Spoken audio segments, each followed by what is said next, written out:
Welcome, everyone. I'm Catherine Lavender, the Data Project Manager for NACDA, and this is our NACDA Data on Aging podcast series. NACDA is the National Archive of Computerized Data on Aging at ICPSR at the University of Michigan, and we're funded by the National Institute on Aging. We seek out and preserve data relevant to gerontological research, kind of like a data library, curating the data as needed to promote effective research use.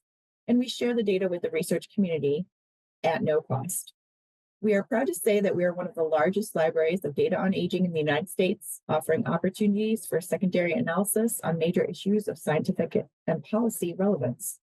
We hope to connect with the gerontological research community using this podcast series and plan to highlight data resources and researchers, talk through data concerns, and learn the stories behind the projects.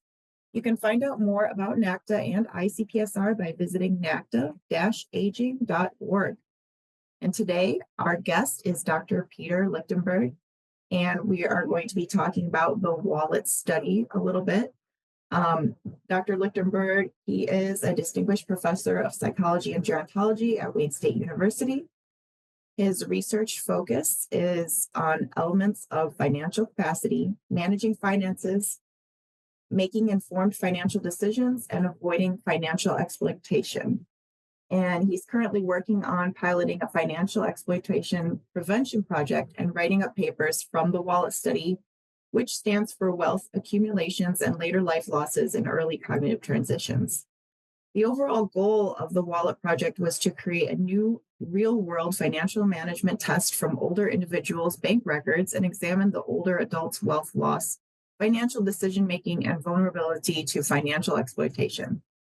Now, welcome, Dr. Lichtenberg, and we're going to jump into questions. How did you get involved with your research? First of all, thank you for having me. I really appreciate it.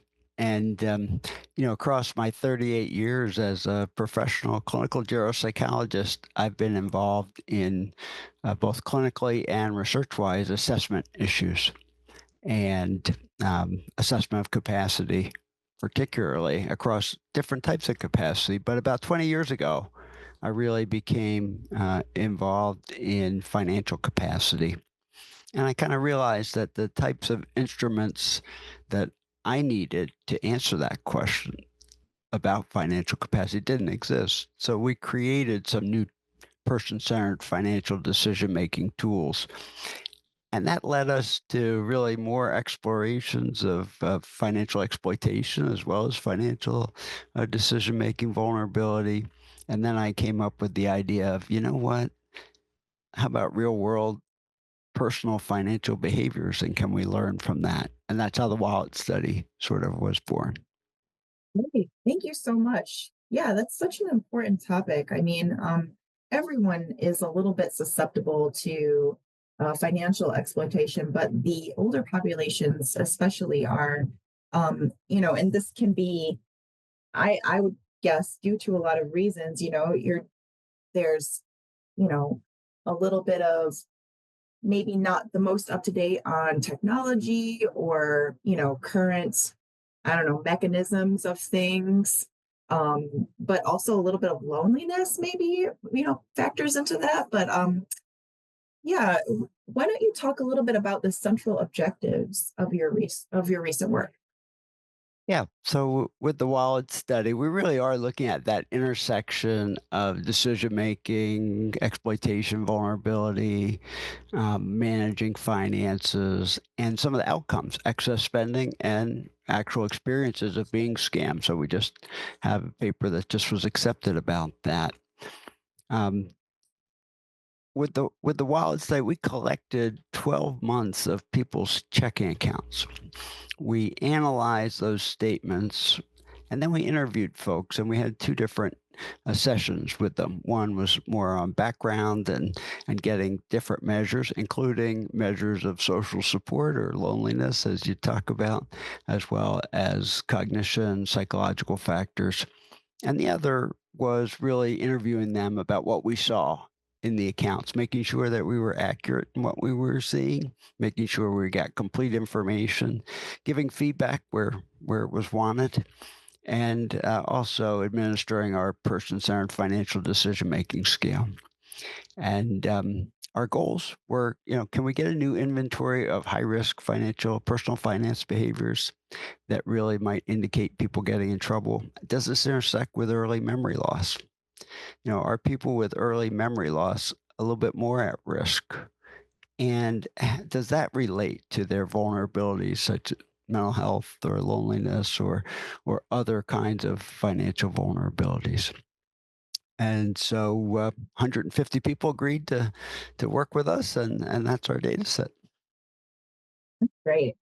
Yeah. I I think I think I heard you say give feedback where it was wanted too. I think that that's really um beneficial for the respondents that you offered that if they were interested. And I'm curious, what are some things that jumped out at you, like major findings, but maybe also things you were surprised to find out? One of the things I was really surprised to find out goes just to how are people using checking accounts as compared to how we thought they might be using them. One, people use a lot less checks than they used to. A lot less. Two, this might surprise everybody too. They withdraw money a lot less. Well, there's a lot less cash or obvious cash withdrawals. They might be getting it at CVS or Walmart or whatever, but very, very much less ATM withdrawals, for example. Mhm. Um, Three, the people are love credit card points, and so they're putting everything on their credit cards. And these things have a double-edged swords to them.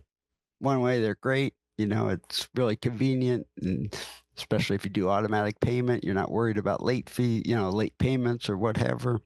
On the other hand, especially with early memory loss, you may not be checking things out as closely as you used to. And you really may not be aware. And we found that out that people just aren't as aware of where their money's going to and how much of it might be going to certain categories like paying for all their grandkids' telephones and insurance policies that should have lapsed years ago are still being paid for. Oh, wow. Yeah.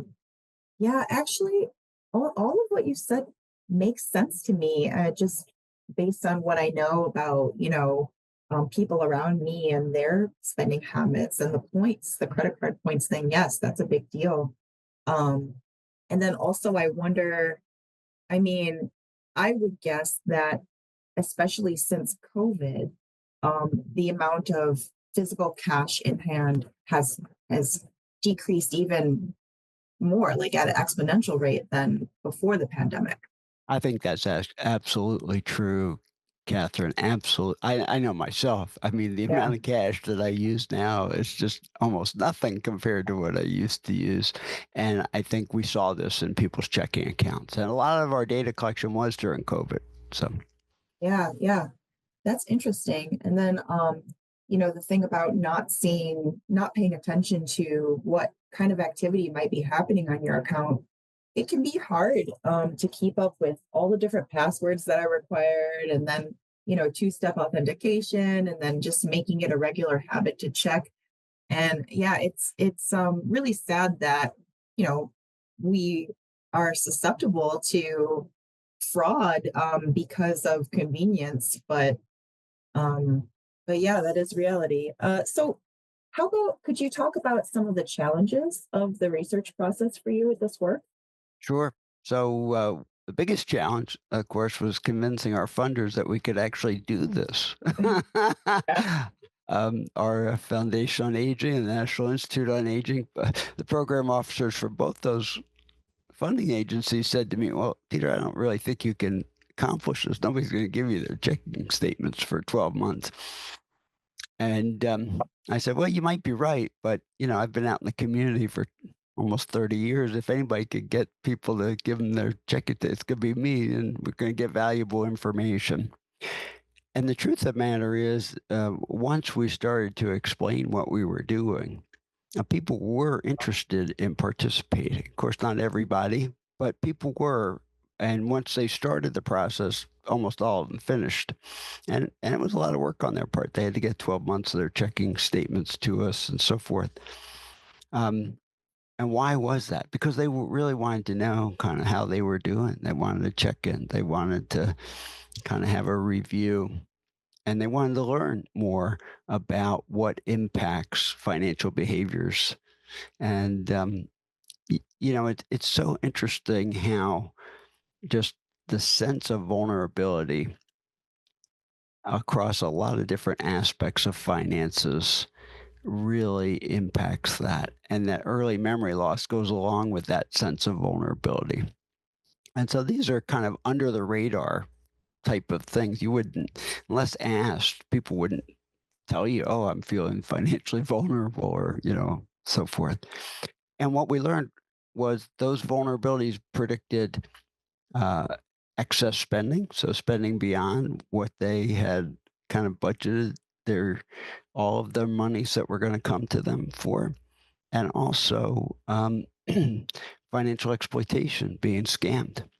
So interestingly enough, that vulnerability and those kind of sloppy financial behaviors, if you will, really did predict who was a victim of a scam.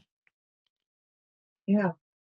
Yeah, that's interesting. I'm glad that you were able to convince the funders that the work was worthwhile. And yeah, I think it's funny. It sounds like what you're saying is that people who felt vulnerable, they kind of had an understanding that they were vulnerable, and it was tied to their own um lack of awareness of their spending habits. So it's kind of like, even if they were experiencing cognitive decline, they had an awareness of this thing, a feeling about it, and it that's the indicator. You know what I mean? And so it's kind of like, if you feel self-conscious about this, it's probably based on, you know, a lack of information. You know what you don't know. Right. Um, People are feeling anxious about right. financial decisions. People are wishing they had someone to talk to about finances. Over about half the sample wish they did. People are, feeling kind of lonely around financial decisions. And interestingly, unfortunately, people are having relationship strain with somebody because of finances as they've gotten older.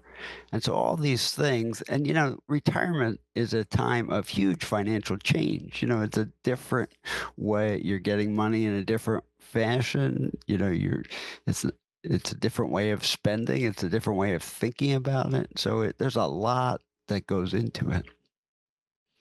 Yeah, yeah, for sure.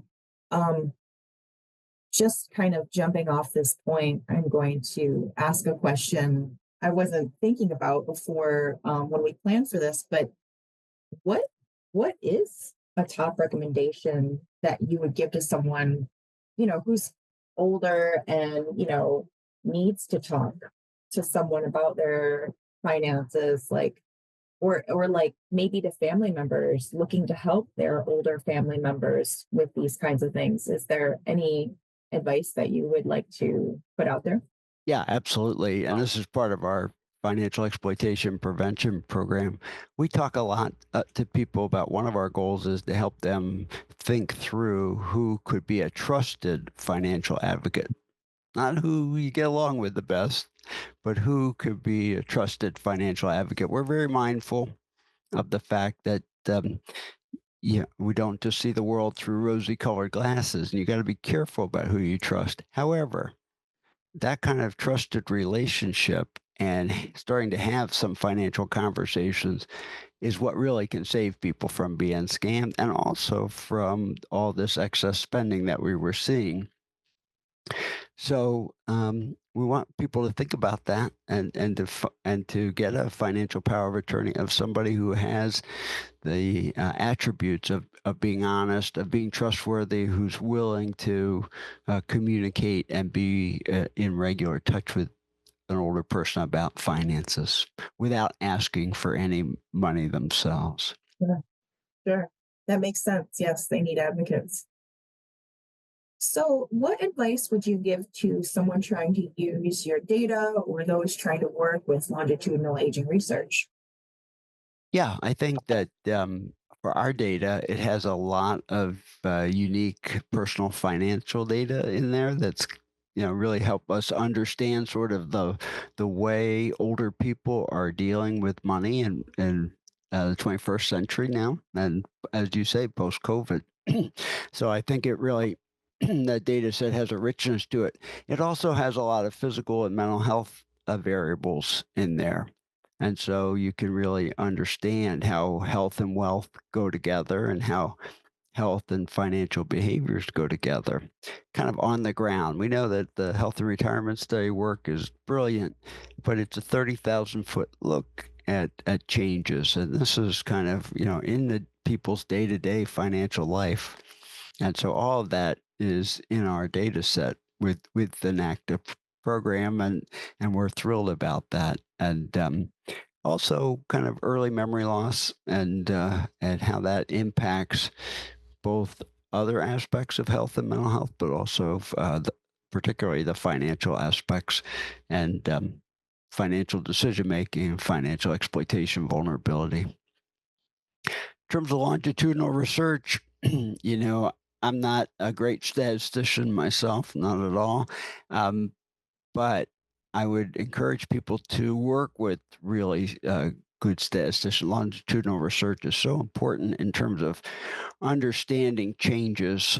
And a lot of times with some of the variables and relationships we're looking at, we're seeing reciprocal relationships, where disability may predict depression at one point and then depression predict further disability at another point, that kind of thing. And I'm thinking that we probably, excuse me, could see those things in finances as well. As vulnerability may predict certain financial behaviors and this, weaknesses, and then those could predict further financial vulnerabilities. So Yeah, yeah, that's helpful. I think that it sounds like, an intimate but rich resource um, of data. And yeah, that kind of uh, behavior and outcome that like they feed into each other. Um, the more insight that we have on that, the better that people can do to prevent those behaviors and those outcomes. So that's our next step, Catherine. We've got to get some more funding to do some longitudinal research and really flesh this out even more. well, I hope that you get the support that you need, the financial support to keep this project going and just find out more, you know?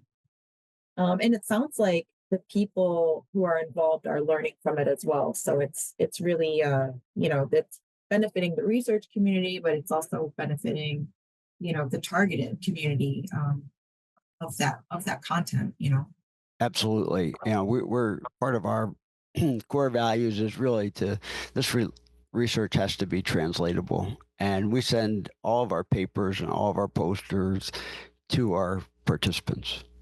Oh, wow. And we also have opened up our financial advocacy and coaching program to any of our participants that need it at no charge. And so, some people have taken advantage of that. And we want them to learn about themselves as well as help us understand some generalized kind of findings.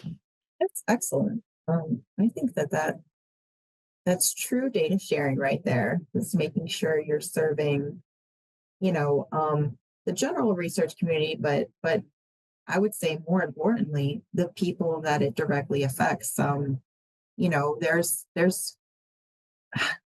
I don't have the details in front of me, but I know that there are plenty of surveys that research populations and those populations might never see those data or benefit from that research in the kind of internal way you describe. They might eventually see benefits as a result of external stakeholders getting involved. But yeah, that's great.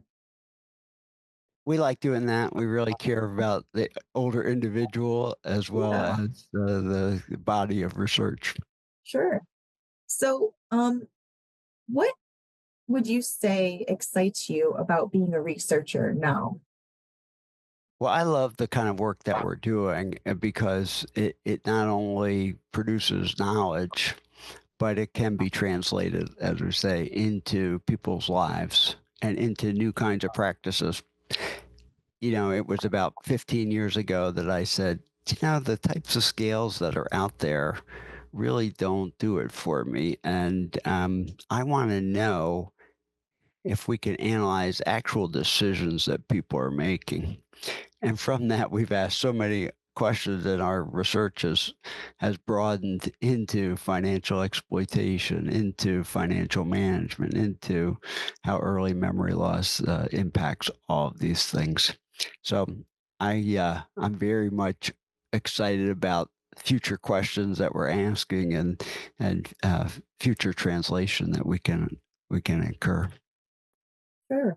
Yeah, I could imagine that it would be very exciting to know too that you can have that kind of impact, that if there's a gap in the scales or the instruments, that you have the capacity to change that in a positive way and make something that works well for you, but also for other researchers who might use, the measures that you come up with. Yeah, that's great. Thank you. And I'll just put in a plug for our website because all of our material is free to anybody, and we have professionals all over the country using it. And it's olderadultnestegg.com, and has all our tools, all our publications, as well as landing page for older people to take the financial vulnerability survey. What a cute name. Older adults nest egg. That is perfect. That is Thank you. perfect. Sorry, I just had to say that. Okay, so I know you led the Gerontological Society of America organization for a while, but so aside from GSA, what are there any other conferences you would recommend? I like to ask people this kind of near the end just to kind of get them thinking about, um, other opportunities that might be available to people listening, who are interested in your work, but also interested in getting more involved in the networks that you've been involved in over time. For me, the organizations, big and small, have made a huge difference. So things like the American Psychological Association, the Psychologists in Long-Term Care, International Neuropsychological Society, the National Academy of Neuropsychology, and in the last 10 years, the National Adult Protective Services Association, NAMSA. So all kinds of interdisciplinary and disciplinary kind of conferences have been really important to me. And of course, GSA, Gerontological Society of America, tops the list. Thank you so much. And we will make sure to list those recommendations in the interview description so that people have access to them. But for now, I think we're going to wrap up. Is there anything else that you wanted to add, Dr. Lichtenberg? No, it's been great talking with you, Catherine. Really appreciate it. It's great to talk with you too. Thank you so much for your work and for sharing your data and for talking with us today. And, thank you to anybody listening to this podcast. And we will share the links to the wallet study that we referenced in the YouTube description. And if you're out there and you're listening and you have questions or ideas, please email us at icpsr-nacda@umich.edu. But thank you again. Thank you. Thank you so much to our guest and to our listeners for joining us on this podcast. You can find links to studies we referenced by viewing the description and content below. If you have questions or ideas, please email us at icpsr-nacda@umich.edu.